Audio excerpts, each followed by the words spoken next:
My fellow Americans, Prime Minister Nakasone of Japan will be visiting me here at the White House next week.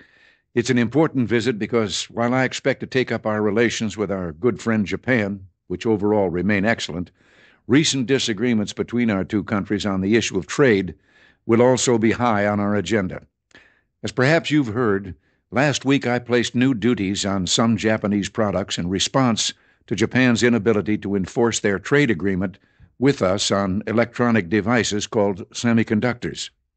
Now, imposing such tariffs or trade barriers and restrictions of any kind are steps that I am loath to take, and in a moment I'll mention the sound economic reasons for this, that over the long run such trade barriers hurt every American worker and consumer.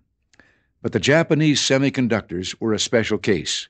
We had clear evidence that Japanese companies were engaging in unfair trade practices that violated an agreement between Japan and the United States.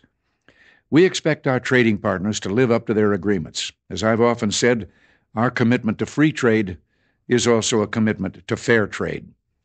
But in imposing these tariffs, we were just trying to deal with a particular problem, not begin a trade war.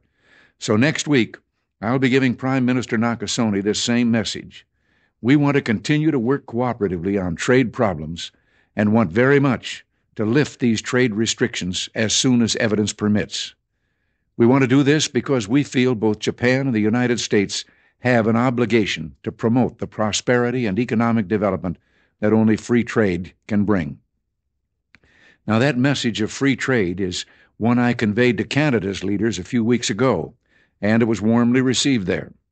Indeed, throughout the world, there's a growing realization that the way to prosperity for all nations is rejecting protectionist legislation and promoting fair and free competition. Now, there are sound historical reasons for this. For those of us who lived through the Great Depression, the memory of the suffering it caused is deep and searing.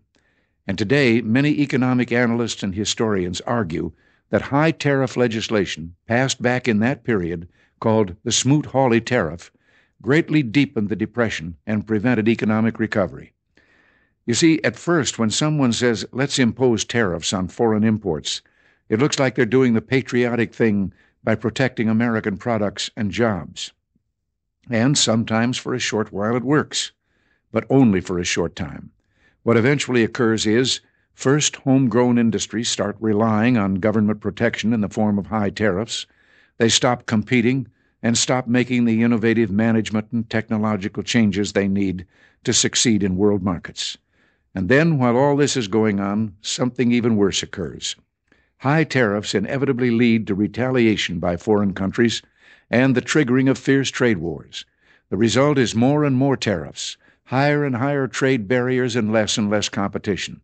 So soon, because of the prices made artificially high by tariffs that subsidize inefficiency and poor management, people stop buying. Then the worst happens.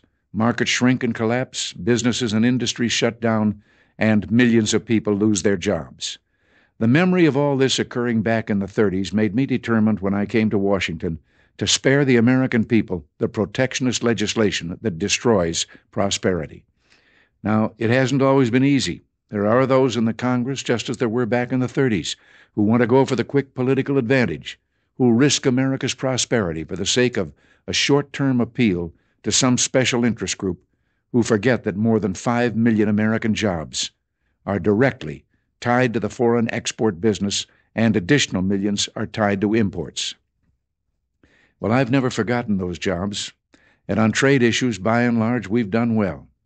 In certain select cases, like the Japanese semiconductors, we've taken steps to stop unfair practices against American products, but we've still maintained our basic long-term commitment to free trade and economic growth.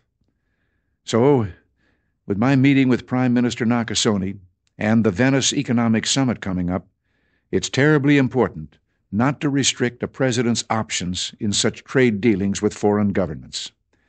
Unfortunately, some in the Congress are trying to do exactly that. I'll keep you informed on this dangerous legislation because it's just another form of protectionism, and I may need your help to stop it. Remember, America's jobs and growth are at stake. Until next week, thanks for listening and God bless you.